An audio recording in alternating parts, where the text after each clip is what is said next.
Marites, di ba nanalo ka ng swertres kahapon? Pahiramin mo naman ako ng pera, oh. Ay, pasensya ka na, tita, ha? May paglalaanan din kasi ako sa napalalunan ko, eh. Sige na, babayaran naman kita, eh. Alam mo naman, birthday ni Bebang sa katapusan. Eh, kulang yung pera kong panghanda. Sige na, pahiramin mo na ako.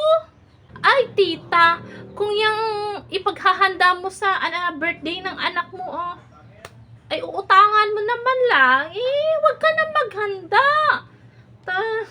Alam mo naman, eh, ang hirap ng buhay ngayon, tapos maghanda ka pa. Eh, anong pakialam mo kung maghahanda ako? Eh, nanghihiram na ng pera sa'yo, eh, marami ka namang sinasabi.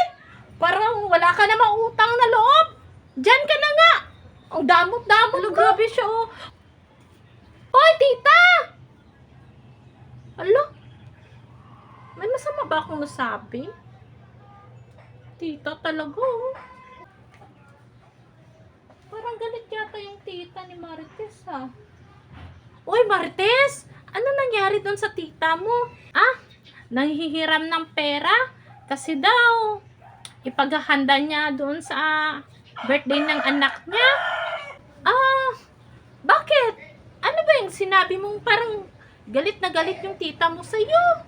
Eh, sinabi ko sa kanya na kung wala siyang pera, tapos iuutangan niya man lang yung panghanda sa birthday ng anak niya, eh hindi na lang siya maghanda.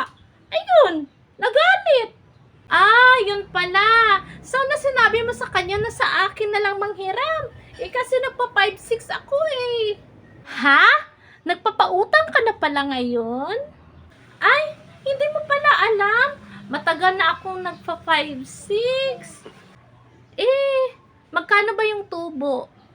Eh, kunti lang naman. 3%. Ay, kumbaga, sa 1,000 is 30 lang. Eh, pwede bang pahiramin mo ako ng 5,000? Eh, alam mo naman, sa katapusan, birthday na rin ng anak ko.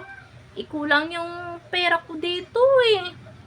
Ay, eh, di ba hindi mo nga pinahiram yung tita mo? Kasi sabi mo, iwag na lang pilitin na maghanda kung wala namang pera, tapos uutangin pa.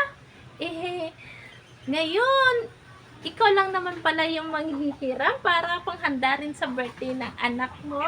Eh, anong pakialam mo kung maghahanda ako? Eh, hindi naman sa'yo nang galing ang pera. Oh, ito naman, no. Babayaran naman kita, eh. O sige, kung ayaw mo, di wag. Hala? Sila na yung nanghihiram?